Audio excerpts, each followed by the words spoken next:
नमस्कार दोस्तों, स्वागत है आपका हमारे YouTube चैनल बुकनूक एडवेंचर्स पर।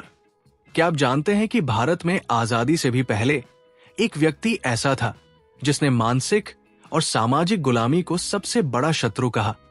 क्या आपने कभी सोचा है कि जाति, धर्म और अंधविश्वास की जंजीरों को तोड़ने की बात 19वीं सदी में ही किसी ने शुरू कर दी थी? हम बात कर रहे हैं महात्मा ज्योतिबा फुले की, एक ऐसे समाज सुधारक जिन्होंने न सिर्फ शूद्रों और स्त्रियों की शिक्षा के लिए संघर्ष किया, बल्कि उस ब्राह्मणवादी व्यवस्था के खिलाफ आवाज उठाई जिसने सदियों से करोड़ों लोगों को दोयम दर्जे की जिंदगी जीने पर मजबूर किया।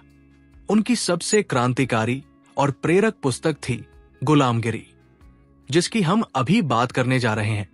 साल 1873 में प्रकाशित इस किताब ने उस दौर में वो कहा जो कोई सोच भी नहीं सकता था।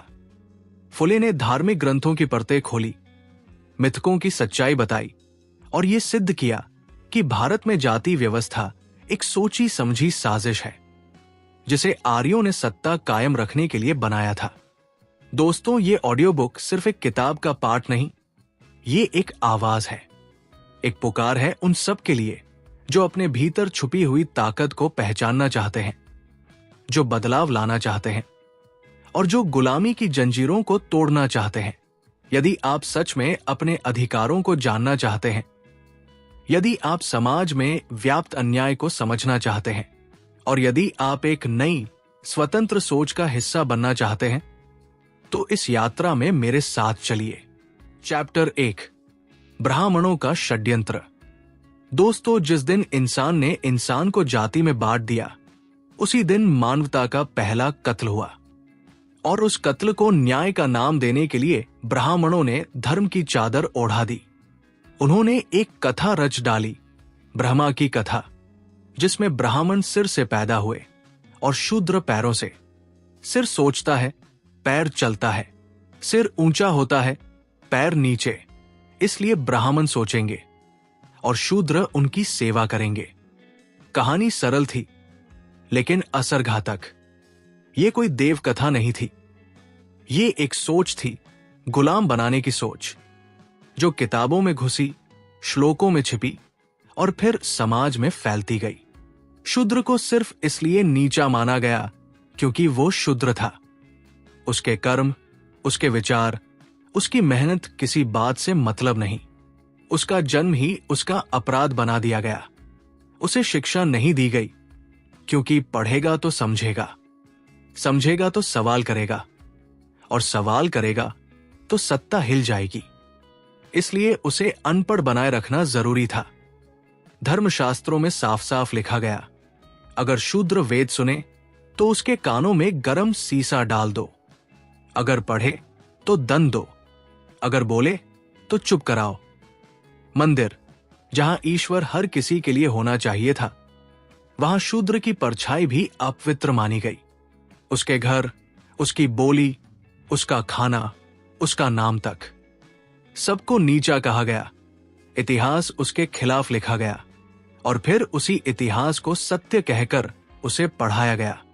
ये सब अचानक नहीं हुआ, ये एक योजनाबद्ध षड्यंत्र था। ब्राह्मणों ने ज्ञान को सिर्फ अपने लिए रख लिया, बाकी सबको अंधकार में धकेल दिया और फिर कहा, देखो ये अज्ञानी है, अधम है, इसलिए ये हमारे अधीन रहने के लायक है। महात्मा फुले ने इस झूठ को समझा। उन्होंने देखा कि कैसे वेद, पुराण, स्मृतियां सब एक खास वर्ग की सत्ता को बनाए रखने का साधन बन गए हैं। ये ग्रंथ नहीं है, ये गुलामी की दीवारें हैं। इन्हें धर्म कहना एक और अन्याय है। उन्होंने देखा कि ब्राह्मणवाद एक विचारधारा है जो अपने को श्रेष्ठ और बाकियों को हीन मानती है, जो समानता से डरती है, जो सवालों से कांपती है।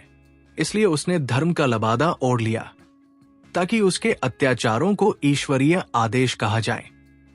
लेकिन अब वक्त है उस पर्दे को हटाने का, अब वक्त है उस झूठ को नकारने का, अब वक्त है उस धर्म को अस्वीकार करने का जो इंसान को इंसान नहीं मानता। जो ब्राह्मण सिर से पैदा हुआ, उसने ये क्यों नहीं बताया कि वो भूख से नहीं बच सकता अगर कोई खेत में अनाज न उगाए? वो क्यों नहीं बताता कि उसकी पूजा भी व्यर्थ है अगर कोई दीपक जलाने वाला ना हो? क्यों नहीं मानता कि उसकी किताबें भी बेमानी हैं अगर कोई सुनने वाला ही न बचे? फुले कहते हैं, अब बहुत हुआ, अब ये समाज जागेगा। अब शूद्र अपने पैरों से उठेगा और पूछेगा, कौन हो तुम जो मुझे नीचा कहते हो? अब डर का धर्म टूटेगा और न्याय का सूर्य उगेगा। चैप्टर 2, धार्मिक किताबों की सच्चाई। जिसे तुम धर्म समझते आए हो, जिसे सिर झुकाकर पढ़ा, पूजा और आंख मूंद कर स्वीकार किया, क्या कभी उस पर सवाल उठाया? क्या कभी सोचा कि जिस किताब को ईश्वर का वचन कहा गया, क्या वो सचमुच सबका है या फिर किसी एक वर्ग की सत्ता बनाए रखने का औजार? महात्मा फुले ने इन किताबों को पढ़ा, ना भक्त बनकर, ना डर कर, बल्कि खुली आंखों, खुले दिमाग और जले हुए हृदय के साथ। उन्होंने देखा, ये किताबें एक बेहद घिनौने षड्यंत्र की नींव है। वेद, पुराण, मनुस्मृति, इनमें ईश्वर कम, इंसानी चालाकियां ज्यादा है। जहां लिखा गया कि ब्राह्मण ईश्वर के मुख से उत्पन्न हुआ, वही ये भी लिखा गया कि शूद्रों को पढ़ने का हक नहीं। जहां वर्णाश्रम धर्म की महिमा गाई गई, वही कहा गया कि शूद्र को सेवा करते हुए ही जीवन बिताना चाहिए। अब बताओ, ये कैसा धर्म है जो जन्म से ही कुछ लोगों को पूजनीय बना देता है और कुछ को अपवित्र? धार्मिक किताबों में ईश्वर की बात कम है, ब्राह्मण की सत्ता की बात ज्यादा है। ईश्वर अगर सबका है तो क्यों नहीं शूद्रों को उसके पास जाने दिया गया? क्यों नहीं शूद्रों को मंदिरों में आने दिया गया? क्यों नहीं उन्हें वेद पढ़ने दिया गया? क्या ये किताबें ईश्वर की भाषा है या इंसानी लालच और घमंड की आवाज? महात्मा फुले ने खुलकर कहा, ये किताबें न तो पवित्र हैं न सत्य। ये इतिहास नहीं, मनगढ़ंत कल्पनाएं हैं। इनका उद्देश्य ज्ञान देना नहीं, बल्कि जातीय गुलामी को स्थायी बनाना था। मनुस्मृति जैसी किताबों में खुले शब्दों में कहा गया कि शूद्र का जीवन सिर्फ सेवा के लिए है, कि यदि वो विद्या पाने की चेष्टा करे तो वो पाप का भागी होगा। क्या इस पर विश्वास किया जा सकता है? क्या ऐसा कोई धर्म हो सकता है जो इंसान को जानवर से भी नीचे गिरा दे? इन ग्रंथों में न्याय नहीं, बल्कि अन्याय को ईश्वर का आदेश बना दिया गया। जिन्होंने इन्हें लिखा, उन्होंने अपने वंशजों को राजा बनाया और बाकी समाज को नौकर। फुले ने कहा, अगर यही धर्म है तो हमें ऐसा धर्म नहीं चाहिए। जो धर्म इंसान को बांटे वो पाप है, जो धर्म मौन रखे वो अन्याय है, जो धर्म डर पैदा करे वो जहर है। शूद्रों के लिए असली धर्म वही होगा जो उन्हें पढ़ने का अधिकार दे, पूजा का अधिकार दे, सवाल करने का अधिकार दे और सबसे बढ़कर स्वाभिमान जीने का अधिकार दे। ये किताबें अब सवालों के कटघरे में, इनमें लिखी हर बात को अब परखना होगा। अब श्रद्धा नहीं, अब विवेक चलेगा। अब ईश्वर की तलाश ब्राह्मण के मुंह से नहीं, बल्कि अपने भीतर से होगी। महात्मा फुले ने जला हुआ दीपक हमारे हाथों में रख दिया है। अब अंधकार में रहना हमारी चुप्पी की सजा होगी। चैप्टर 3, शिक्षा से दूर रखना। अगर किसी को सैकड़ों वर्षों तक गुलाम बनाए रखना हो तो तलवार की जरूरत नहीं होती, बस उसे शिक्षा से दूर कर दो। महात्मा फुले ने इसी सबसे गहरे जहर को पहचाना। उन्होंने देखा, समझा और अनुभव किया कि ब्राह्मणवाद ने शूद्रों के हाथ से सबसे पहले क्या छीना? शिक्षा। क्योंकि शिक्षा सवाल पैदा करती है और सवाल सत्ता को डराते हैं। इसलिए हजारों वर्षों तक शूद्रों को पढ़ने नहीं दिया गया। शिक्षा को ब्राह्मणों की बपौती बना दिया गया, जिसे कोई और छू भी न सके। जहां एक बच्चा ब्राह्मण होकर वेद पढ़ सकता था, वही एक शूद्र बच्चा अगर पढ़ने की कोशिश करता तो उसके हाथ काट देने के नियम बनाए गए, उसकी आंखें फोड़ देने की चेतावनी दी गई, उसके कानों में सीसा उड़ेल देने की बात कही गई। क्या यह धर्म था या ये सबसे बर्बर अमानवीय षड्यंत्र? शूद्रों को सिखाया गया कि वे अज्ञानी ही रहें, क्योंकि अगर वे जानेंगे तो पहचानेंगे, और अगर पहचानेंगे तो वो झूठ की दीवारें गिरा देंगे जो सदियों से उन्हें घेर कर रखी गई है। ज्ञान देने के स्थानों, गुरुकुलों, पाठशालाओं, मंदिरों, सभी के दरवाजे शूद्रों पर बंद कर दिए गए। उनके लिए शिक्षा का अधिकार नहीं, केवल आज्ञाकारिता थी। और ब्राह्मण वर्ग ने इस व्यवस्था को धर्म, कर्म और पुण्य के नाम पर वैध ठहराया। शूद्र का बच्चा अगर तेज हो तो भी वो मूर्ख कहलाया। ब्राह्मण का बच्चा अगर अज्ञानी हो तो भी उसे विद्वान समझा गया। फुले ने कहा, शिक्षा के बिना इंसान केवल शरीर है। आत्मा तभी जागती है जब उसे सोचने का हक मिले, जब उसे जानने का हक मिले, जब उसे अपनी परिस्थिति को समझने का अवसर मिले। शूद्रों को शिक्षा से वंचित रखना दरअसल उनके जीवन को छीन लेना था। कोई गुलामी तब तक पूरी नहीं होती जब तक दिमाग बंद न कर दिया जाए, और ब्राह्मणवाद ने यही किया। फुले ने स्कूल खोले शूद्रों और महिलाओं के लिए, हर उस आत्मा के लिए जो अब तक अंधकार में थी। उन्होंने उस गुफा में पहला दीपक जलाया जहां सदियों से केवल चुप्पी और डर था। उन्होंने कहा, अगर तुम आजाद होना चाहते हो तो कलम उठाओ, अगर तुम इच्छ चाहते हो तो ज्ञान लो, अगर तुम इंसान कहलाना चाहते हो तो पहले खुद को जानो। शिक्षा ही असली शक्ति है। जो पढ़ेगा वही समझेगा, जो समझेगा वही बोलेगा, और जो बोलेगा वही तोड़ेगा उस गुलामी की दीवार को जिसे धर्म और परंपरा के नाम पर खड़ा किया गया है।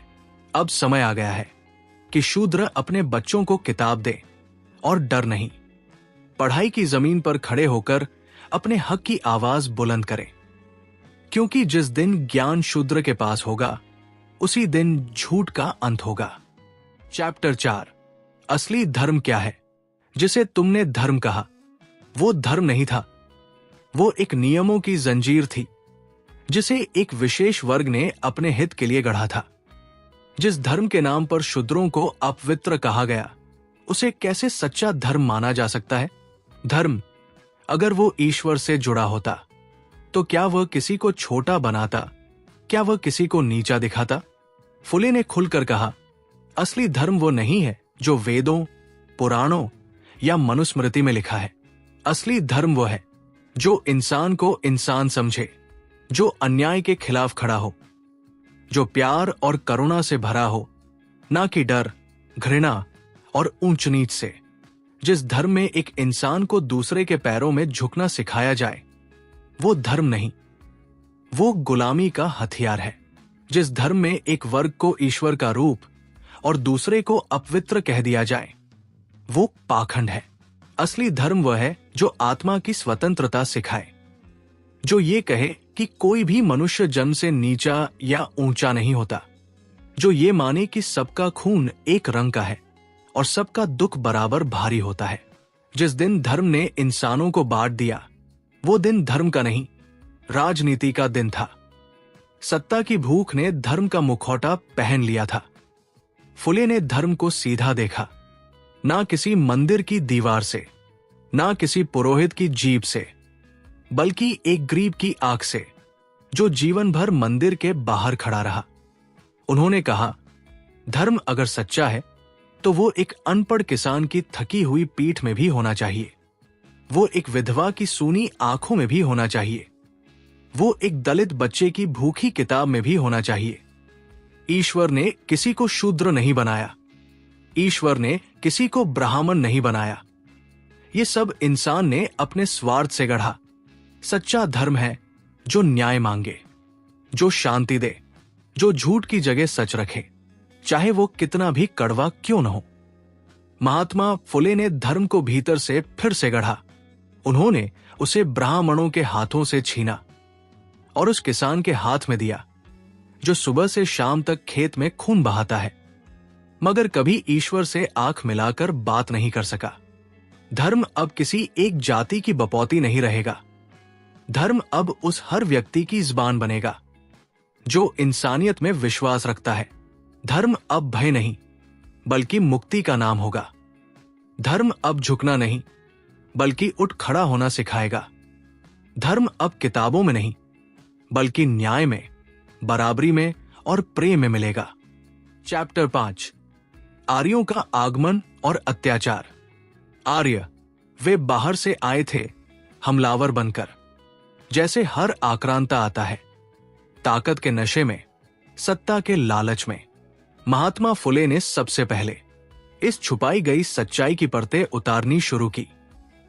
उन्होंने कहा, आर्य इस भूमि के मूल निवासी नहीं थे। वे मध्य एशिया से आए, लाठी, घोड़े और हथियार लेकर, और जिन्होंने इस पवित्र भूमि के शांतिप्रिय, मेहनतकश, काले और साधारण लोगों पर हमला किया। उन मूल निवासियों ने न आर्यों का कुछ छीना था, न ही उनके लिए दीवारें खड़ी की थी। लेकिन आर्य आए और खून बहाया, धरती छीन ली और सबसे ज्यादा उनकी पहचान छीन ली। इस देश के पहले निवासी, जो अब शूद्र, अतिशूद्र और दलित कहे जाते हैं, वही कभी इस देश के असली स्वामी थे। उन्होंने खेतों को जोता, नदियों को पूजा, धरती को मां कहा, और आर्यों ने आकर उन्हीं को अस्पृश्य बना डाला। उन्होंने धर्म के नाम पर नए ग्रंथ गढ़े, जिसमें लिखा गया कि शूद्र सेवा के लिए है, जिसमें तय कर दिया गया कि ज्ञान केवल ब्राह्मण का होगा, शस्त्र क्षत्रिय का होगा, व्यापार वैश्य का होगा, और शूद्र उसे केवल दूसरों के पैरों में रहना होगा।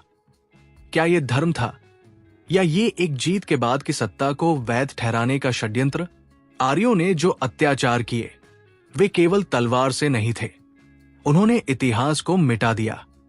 उन्होंने हजारों वर्षों की संस्कृति को नष्ट कर दिया।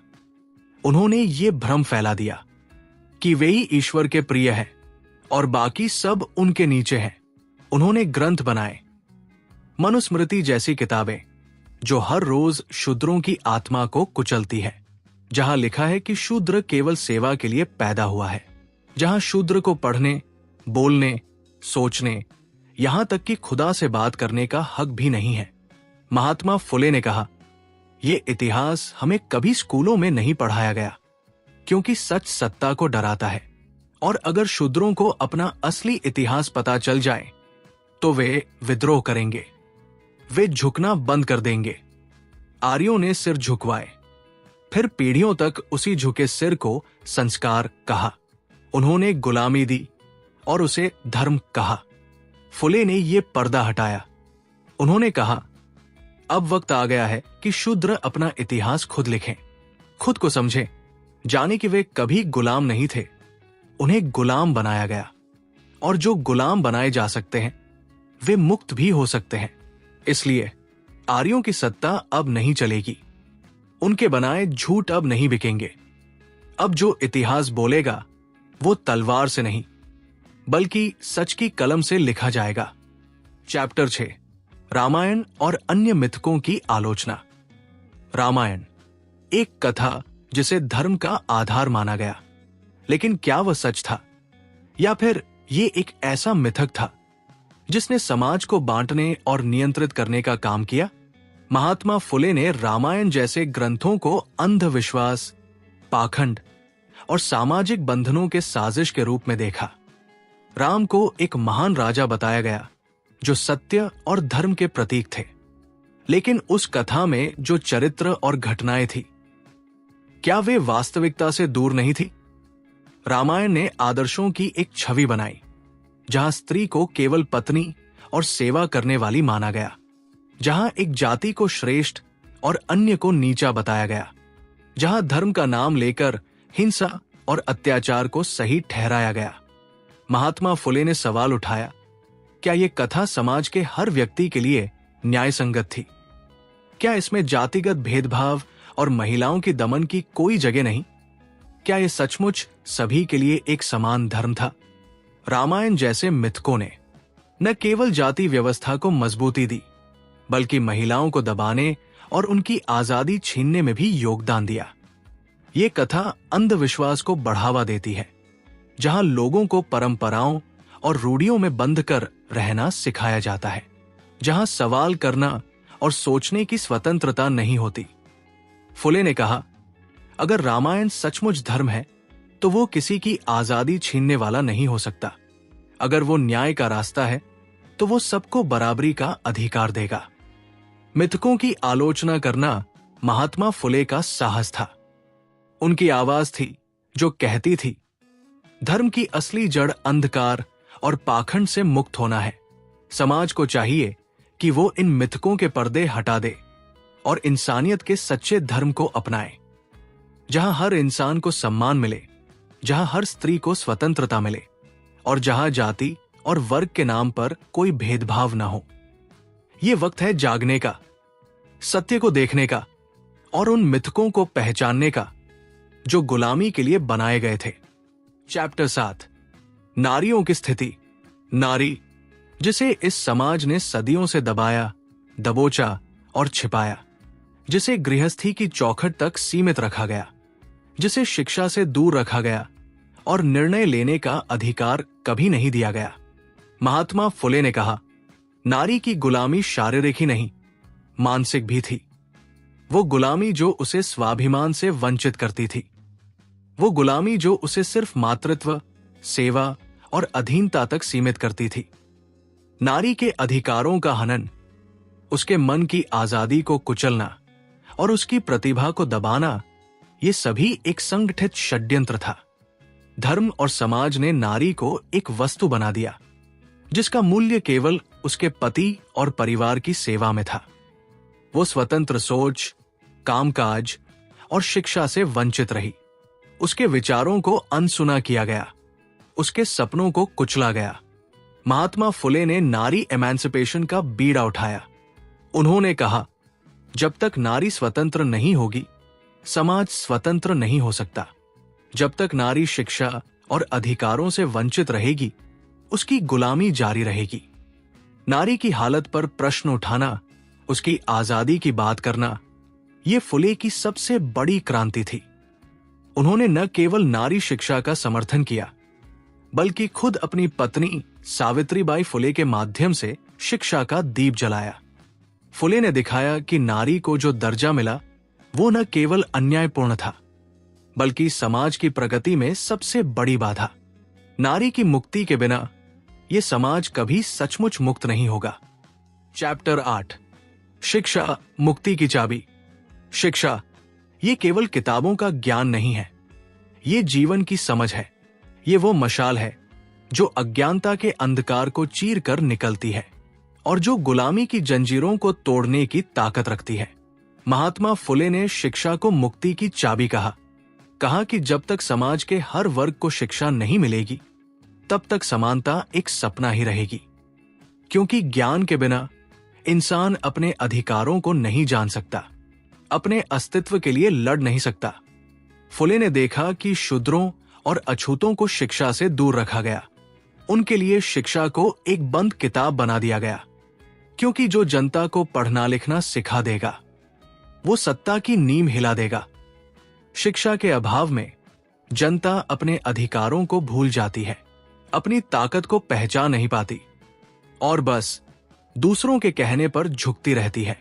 फुले ने कहा, शिक्षा का मतलब केवल ज्ञान नहीं, बल्कि सोचने की आजादी, सवाल पूछने की हिम्मत और बदलाव की क्षमता है। उन्होंने अपने समय में शिक्षा को हर व्यक्ति की पहुंच में लाने का प्रयास किया। खुद अपनी पत्नी सावित्रीबाई फुले के साथ शिक्षा का दीप जलाया। उन्होंने कहा, शिक्षा के बिना कोई भी मुक्ति संभव नहीं। शिक्षा ही वो अस्त्र है जो गुलामी के हर बंधन को तोड़ सकता है और यही कारण है कि शासक वर्ग ने शिक्षा को आम जनता से दूर रखा, क्योंकि शिक्षित इंसान कभी गुलाम नहीं बनता। फुले की शिक्षा केवल किताबों का संग्रह नहीं थी, ये एक क्रांति थी जिसने हर वर्ग के लोगों को आत्मविश्वास दिया, जिसने उन्हें सोचने, समझने और सवाल उठाने की ताकत दी। शिक्षा वह रास्ता है जो अंधकार से उजाले की ओर ले जाता है, जो गुलामी से आजादी तक पहुंचाता है और जो समाज के हर व्यक्ति को बराबरी का हक दिलाता है। चैप्टर 9, ब्राह्मणवाद का असर। ब्राह्मणवाद ये केवल एक जाति या वर्ग नहीं, बल्कि एक प्रणाली है जिसने सैकड़ों वर्षों तक समाज को बांट कर रखा और सत्ता के केंद्र में स्वयं को स्थापित किया। महात्मा फुले ने ब्राह्मणवाद को सामाजिक गुलामी का मूल कारण बताया। ये वो व्यवस्था थी जिसने धर्म के नाम पर असमानता को बढ़ावा दिया, जहां ब्राह्मणों को सर्वोच्च दर्जा मिला और बाकी वर्गों को नीचा दिखाया गया। ब्राह्मणवाद ने धर्मशास्त्रों और पुराणों के माध्यम से जातिगत भेदभाव को पक्का किया। मनुस्मृति जैसी कृतियों ने न केवल शूद्रों और अछूतों को अपमानित किया, बल्कि उनकी शिक्षा और स्वतंत्रता को भी प्रतिबंधित किया। इस व्यवस्था ने सत्ता को कड़ी पकड़ में रखा और गरीब, दलित और शूद्र वर्गों को दबाया, उनके हकों और आवाजों को दबा दिया। ब्राह्मणवाद ने यह सुनिश्चित किया कि सभी सामाजिक संसाधनों और अवसरों तक पहुंच केवल ब्राह्मणों और उच्च जाति के लोगों को ही मिले। फुले ने इस व्यवस्था की कटु आलोचना की। उन्होंने बताया कि ब्राह्मणवाद न केवल धार्मिक पाखंड है, बल्कि एक राजनीतिक हथियार भी है जो सत्ता को बनाए रखने के लिए बनाया गया। ब्राह्मणवाद ने समाज के बहुसंख्यक लोगों को गुलाम बनाए रखा, उनकी मेहनत, उनकी उम्मीदों और उनके सपनों को कुचल दिया।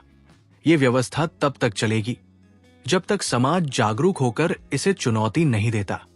महात्मा फुले ने हर उस व्यक्ति से अपील की जो समानता और स्वतंत्रता चाहता है, ब्राह्मणवाद के इस जाल को तोड़ने के लिए और एक नया न्यायपूर्ण समाज बनाने के लिए। ब्राह्मणवाद का असर आज भी गहरा है। ये केवल इतिहास नहीं, वर्तमान का भी सच है, जिससे हमें लड़ना होगा ताकि हर इंसान को मिले बराबरी और सम्मान। चैप्टर 10, ईश्वर की संकल्पना। ईश्वर एक ऐसा शब्द जो मानव जीवन में आशा और भय दोनों का स्रोत बना। लेकिन क्या ईश्वर वह है जैसा धार्मिक ग्रंथों और पंडितों ने बताया, या वह एक कल्पना, एक सामाजिक उपकरण है जिससे लोगों को नियंत्रित किया गया? महात्मा फुले ने ईश्वर की संकल्पना पर गहरा प्रश्न उठाया। उनका मानना था कि ईश्वर के नाम पर सामाजिक वर्गों में भेदभाव और अन्याय को सही ठहराया गया। ईश्वर को एक ऐसा रूप दिया गया जो केवल कुछ विशेष वर्गों का ही संरक्षक हो। धर्मशास्त्रों में ईश्वर के रूप में जो चित्रण है, उसमें अक्सर पुरुष प्रधानता, ब्राह्मणवाद और जातिगत श्रेष्ठता झलकती है। निम्न वर्गों को उनके कर्मों के अनुसार दंडित करने का न्याय संगत ठहराया गया। ईश्वर की संकल्पना ने लोगों के मन में एक भय का ऐसा जाल बुन दिया जो उन्हें विद्रोह करने से रोकता रहा।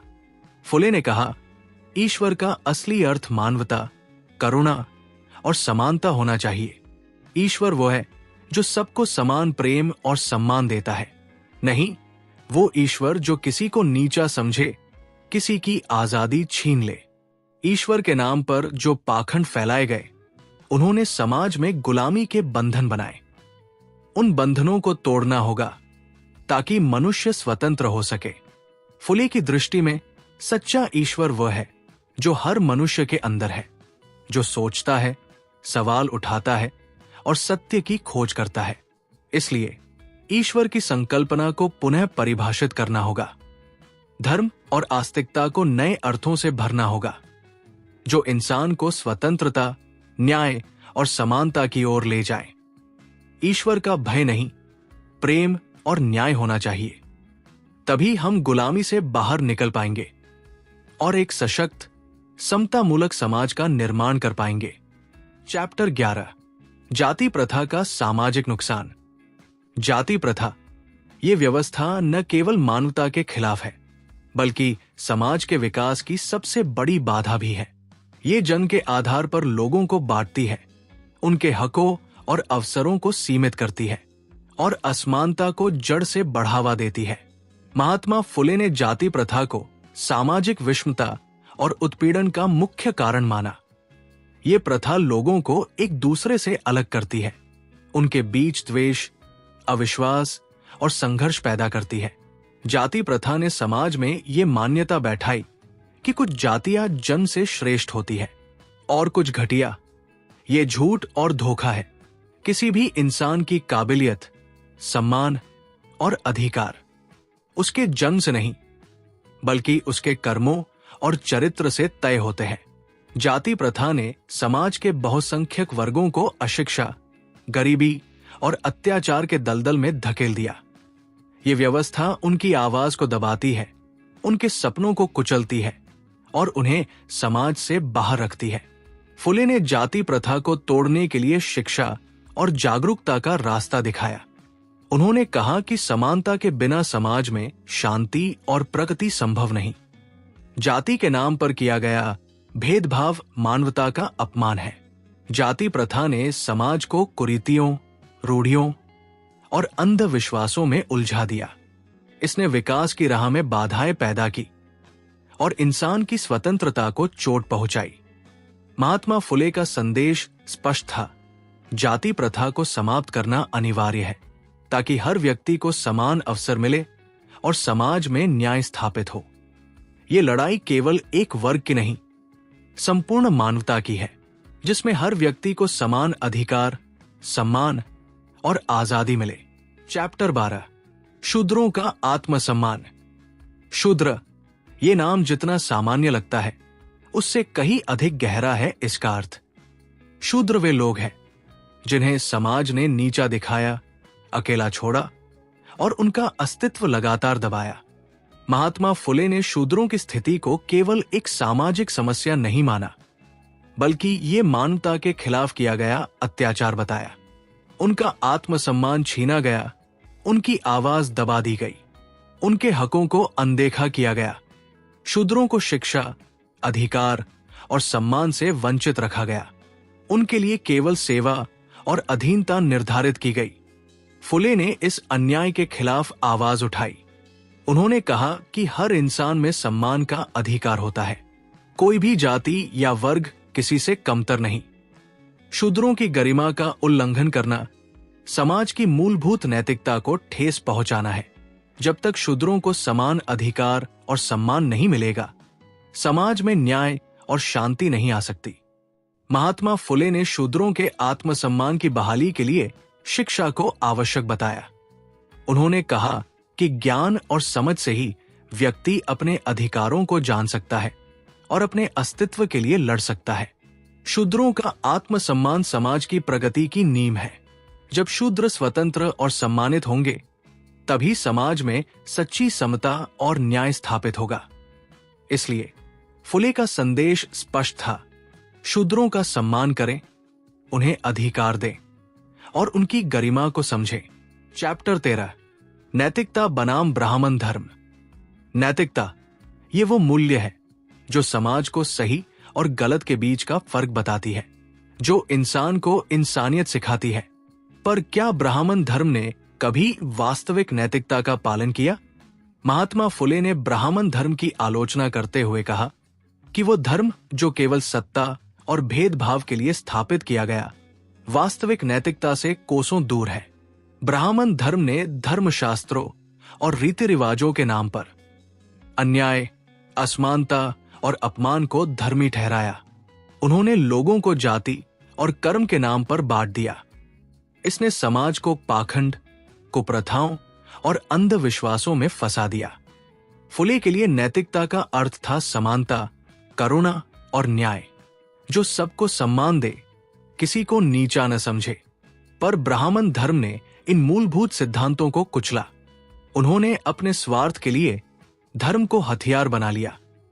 इस प्रकार ब्राह्मण धर्म और नैतिकता के बीच एक स्पष्ट विरोध था।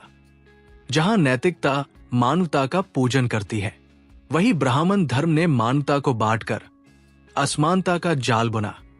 महात्मा फुले ने समाज को सचेत किया कि वो इस पाखंड को समझे और नैतिकता की सच्ची भावना को अपनाए।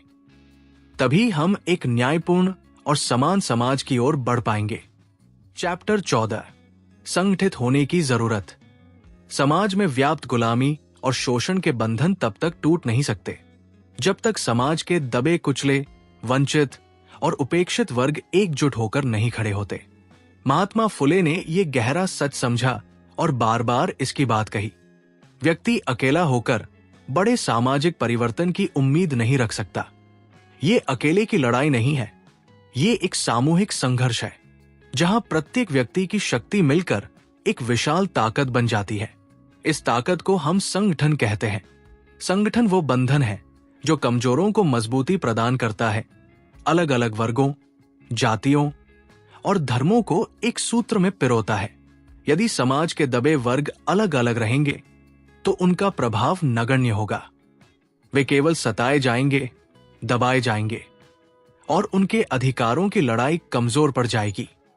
लेकिन यदि वे मिलेंगे, यदि वे अपनी ताकत को एक साथ जोड़ेंगे, तो कोई भी अत्याचारी उनके सामने टिक नहीं पाएगा। महात्मा फुले ने जातिगत भेदभाव और धार्मिक दंगों को मिटाने का आह्वान किया। उन्होंने कहा कि भेदभाव की दीवारें हमें बांटती हैं और हम तब तक गुलाम बने रहेंगे जब तक ये दीवारें न टूटीं। सभी जाति, वर्ग और धर्म के लोग, चाहे वे शूद्र हो या पिछड़े वर्ग, उन सभी को एकजुट होकर अपनी ताकत दिखानी होगी। संगठन का अर्थ केवल एक राजनीतिक या सामाजिक आंदोलन नहीं है। ये एक मानसिकता है, एक दृढ़ निश्चय कि हम अपने अधिकारों के लिए लड़ेंगे, अपने हक के लिए आवाज उठाएंगे और अन्याय को कभी बर्दाश्त नहीं करेंगे। फुले ने कहा कि संगठन से ही हम एक नई पहचान बनाएंगे, जहां जाति, पंथ और वर्ग की दीवारें खत्म होंगी, जहां समानता, सम्मान और न्याय का शासन होगा। संगठन से ही हम अपने आप को कमजोर से शक्तिशाली बना पाएंगे। ये संगठन केवल एकजुट होने का आह्वान नहीं, बल्कि अपने भीतर की बेड़ियों को तोड़ने का भी संदेश है। अपने मन से कट्टरता, संकीर्णता और अज्ञानता को हटाना होगा। तभी हम सच्चे अर्थों में एकजुट होकर गुलामी के बंधनों को तोड़ पाएंगे। अतः ये जिम्मेदारी हर उस व्यक्ति पर है जो बदलाव चाहता है, जो न्याय चाहता है, कि वो अपने आप को संगठन का हिस्सा बनाए, अपने बीच के भेदभाव को मिटाकर एकजुट होकर समाज को नई दिशा दे।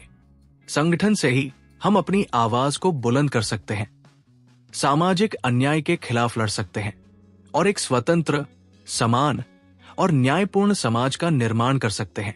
चैप्टर 15, धार्मिक कहानियों का असली मकसद। धार्मिक कहानियां, इनमें छुपा है समाज को नियंत्रित करने का एक पुराना और गुप्त हथियार। महात्मा फुले ने कहा कि ये कथाएं केवल मनोरंजन या आध्यात्मिक शिक्षा का माध्यम नहीं है, बल्कि इन्हें समाज में व्याप्त असमानता और अधीनता को बनाए रखने के लिए इस्तेमाल किया गया। रामायण, महाभारत, पुराण और अन्य धार्मिक ग्रंथों की कहानियां जहां एक ओर नैतिक शिक्षा देती है, वहीं दूसरी ओर ये कहानियां समाज के कमजोर वर्गों को उनके हाल पर ही छोड़ने का संदेश भी देती है। ये कहानियां उच्च वर्ग की सत्ता को मजबूत करने के लिए बनाई गई। इनमें दबे कुचले लोगों को अपना कर्तव्य निभाने और अधीनता स्वीकार करने की सीख दी गई। महात्मा फुले ने इन कथाओं की आलोचना करते हुए कहा कि ये धार्मिक कहानियां समाज में पड़ी असमानता को जड़ से मिटाने के बजाय उसे पुख्ता करती हैं। उन्हें इस रूप में पेश किया गया कि गरीब, दलित या शूद्र वर्ग को हमेशा अधीन रहना चाहिए। ये एक तरह का मानसिक दमन है जो पीढ़ी दर पीढ़ी चलता आ रहा है। इन कहानियों में वर्णित देवी देवता और नायक अक्सर उच्च जाति के होते हैं और वही सदैव सही ठहराए जाते हैं, जहां कमजोरों की पीड़ा और संघर्ष को नजरअंदाज किया जाता है। ये असली धर्म का अपमान है। फुले ने कहा कि धार्मिक कहानियों का असली मकसद समाज को नियंत्रित करना है, ताकि कुछ लोग सत्ता में बने रहें और अन्य दबे रहें। इसलिए इन कथाओं को अंधविश्वास के रूप में नहीं, बल्कि समझदारी से परखा जाना चाहिए। धार्मिक कहानियों की असली भूमिका है समाज में जागरूकता लाना, सबको बराबरी और न्याय का संदेश देना, न कि भेदभाव और गुलामी को बढ़ावा देना। महात्मा फुले ने यह स्पष्ट किया कि अगर हम सच्चे सुधार चाहते हैं तो हमें इन कथाओं के पर्दे के पीछे छिपे हकीकत को देखना होगा। हमें अंधविश्वास और पाखंड से ऊपर उठकर सही और न्याय की ओर कदम बढ़ाना होगा।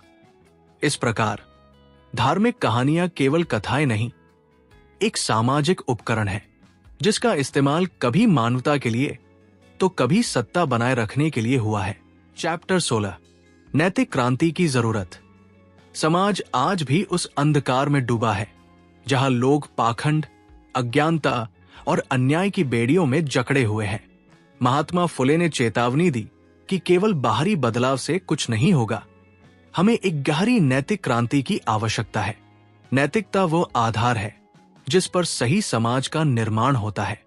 ये केवल नियमों या कानूनों का पालन नहीं, बल्कि हृदय और मन की सच्चाई है, जो हर इंसान को समान समझती है, जो दया, करुणा और न्याय का मार्ग दिखाती है।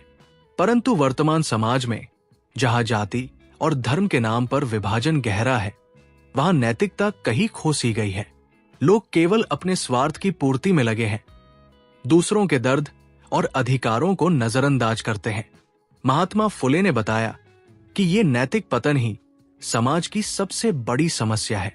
जब तक हम अपने भीतर के भेदभाव, घृणा और पाखंड को मिटाएंगे नहीं, तब तक समानता और स्वतंत्रता केवल एक सपना रहेगा। नैतिक क्रांति का मतलब है अपने मन की गहराई में झांकना, अपनी सोच को बदलना और हर इंसान को सम्मान देना। ये क्रांति बाहरी कानूनों से नहीं, भीतर की जागरूकता से शुरू होती है। फुले ने कहा कि समाज के हर वर्ग को इस क्रांति में शामिल होना होगा। बड़े और छोटे, अमीर और गरीब, हर कोई अपनी सोच बदले, अपने पूर्वाग्रहों को त्यागें और न्याय की राह अपनाएं। ये नैतिक क्रांति ही होगी जो समाज के गुलामी के बंधनों को तोड़ेगी, जो हमें पाखंड और झूठ से मुक्त करेगी और एक ऐसे समाज का निर्माण करेगी जहां हर इंसान को समान अधिकार और सम्मान मिले। इसलिए आज ही अपने भीतर की नैतिकता को जगाइए, अपने विचारों और कर्मों में परिवर्तन लाइए, क्योंकि बिना नैतिक क्रांति के कोई भी सामाजिक सुधार अधूरा है। ये एक ऐसी क्रांति है जो हर दिल और दिमाग में होनी चाहिए, ताकि हम सचमुच आजाद और समान समाज का निर्माण कर सकें। चैप्टर 17, गुलाम मानसिकता। गुलामी केवल शरीर की बेड़ियां नहीं होती, बल्कि सबसे भयावह गुलामी होती है मन की बेड़िया। महात्मा फुले ने इस मानसिक गुलामी की गहराई को समझाया, जो पीढ़ियों से हमारे भीतर जकड़ी हुई है। ये मानसिकता हमें खुद को कमजोर समझने पर मजबूर करती है, हमें ये यकीन दिलाती है कि हम कमतर हैं, हमारे अधिकारों के अधिकारी नहीं हैं। ये सोच हमें अपने हक के लिए लड़ने से रोकती है, हमें डराती है, चुप रहने पर मजबूर करती है। गुलाम मानसिकता की सबसे बड़ी खूबी है, ये हमें अपनी ताकत को पहचानने से रोकती है, हमें एक दूसरे से लड़वाती है, हमें निराश और कमजोर बनाए रखती है। फुले ने कहा कि ये मानसिक गुलामी सबसे खतरनाक है, क्योंकि इसके बिना कोई भी बाहरी गुलामी नहीं टिक सकती। यदि मन से गुलामी हट जाए तो शरीर की बेड़ियां भी अपने आप टूट जाएंगी। इस मानसिकता को तोड़ना आसान नहीं, क्योंकि ये हमारी सोच, हमारी पहचान में गहराई तक घुस चुकी है। परंतु ये जरूरी है, हमें अपने आप को बदलना होगा, अपने भीतर की शक्ति को पहचानना होगा। महात्मा फुले ने अपील की, हम सबको अपनी सोच बदलनी होगी, गुलाम मानसिकता को छोड़कर आजादी की सोच अपनानी होगी। हमें अपनी क्षमताओं पर विश्वास करना होगा और अपने अधिकारों के लिए लड़ना होगा। सिर्फ यही सोच हमें गुलामी के बंधनों से मुक्त कर सकती है। ये सोच हमें जोड़ सकती है, हमें मजबूत बना सकती है। इसलिए आज ही अपने मन की गुलामी को पहचानिए और उसे तोड़ने का साहस कीजिए, क्योंकि जब मानसिकता बदल जाएगी तब समाज का हर अन्याय खुद ब खुद खत्म हो जाएगा। चैप्टर 18, सच्चा सुधार। सच्चा सुधार केवल दिखावे की बात नहीं, ना ही केवल कुछ नियम कानून बनाना है। महात्मा फुले ने कहा कि जब तक समाज के मूल ढांचे में बदलाव नहीं होगा, तब तक कोई भी सुधार सतही और अस्थायी रहेगा। सच्चा सुधार वो है जो हर व्यक्ति के दिल दिमाग में समाज के प्रति नए विचार और नई समझ जगाए, जहां हर इंसान को समान अधिकार, समान सम्मान मिले, जहां जाति, धर्म, वर्ग और लिंग के नाम पर कोई भेदभाव न हो। फुले ने यह भी स्पष्ट किया कि सच्चा सुधार शिक्षा से शुरू होता है।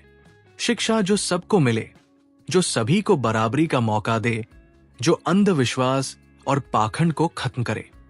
सिर्फ शिक्षा ही नहीं, सच्चा सुधार तब होगा जब हम अपनी सोच बदलेंगे, अपने पूर्वाग्रहों को त्यागेंगे और एक न्यायपूर्ण समाज के लिए काम करेंगे। ये सुधार केवल बाहरी व्यवस्था को बदलने तक सीमित नहीं है, बल्कि ये हमारी आंतरिक सोच और मानसिकता का परिवर्तन है। जब हर व्यक्ति अपने अधिकारों को पहचानेगा, जब हर दबे वर्ग का आत्मसम्मान बढ़ेगा, तब समाज में सच्चा बदलाव आएगा।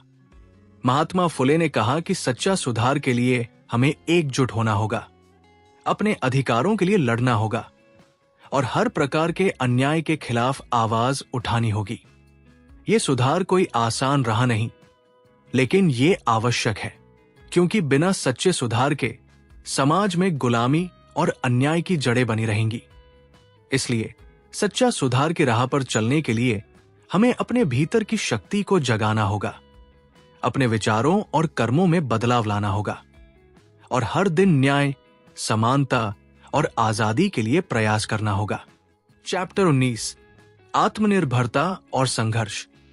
स्वतंत्रता केवल एक शब्द नहीं, ये एक जीवन दृष्टिकोण है। महात्मा फुले ने स्पष्ट किया कि किसी भी व्यक्ति या समाज की असली आजादी तभी संभव है जब वो आत्मनिर्भर हो, जब वो अपनी समस्याओं का समाधान खुद कर सके। आत्मनिर्भरता का अर्थ है अपने पैरों पर खड़ा होना, अपने अधिकारों के लिए स्वयं लड़ना और दूसरों पर निर्भर न रहना। परंतु आत्मनिर्भरता अकेले काफी नहीं है, उसके साथ चाहिए संघर्ष की भावना। संघर्ष जो हमें मजबूर करता है अपने अधिकारों के लिए आवाज उठाने को, जो हमें डर और असमर्थता से बाहर निकालता है। फुले ने समझाया कि गुलामी की मानसिकता हमें आत्मनिर्भर बनने से रोकती है। ये सोच हमें कमजोर बनाती है और हमें हमेशा दूसरों के अधीन रखती है। इसलिए आत्मनिर्भरता पाने के लिए हमें सबसे पहले अपनी सोच बदलनी होगी। हमें यह मानना होगा कि हम सक्षम हैं, हमारे पास अपनी तकदीर बदलने की शक्ति है। संघर्ष कोई अपराध नहीं, ये हमारी आजादी का रास्ता है। हमें अपने अधिकारों के लिए बिना डरे लड़ना होगा, चाहे कितनी भी मुश्किलें आए। महात्मा फुले ने युवाओं को विशेष रूप से संबोधित किया कि वे अपने अंदर आत्मनिर्भरता और संघर्ष की भावना को जगाएं, क्योंकि ये दोनों ही गुण उन्हें गुलामी के बंधनों से मुक्त कराएंगे। आत्मनिर्भरता और संघर्ष ही वे हथियार हैं जो समाज को बदलाव की दिशा में ले जा सकते हैं। इसलिए आज ही अपनी आत्मनिर्भरता को पहचानिए, संघर्ष को अपना साथी बनाइए और सच्ची आजादी की ओर कदम बढ़ाइए। चैप्टर 20, अंतिम आह्वान।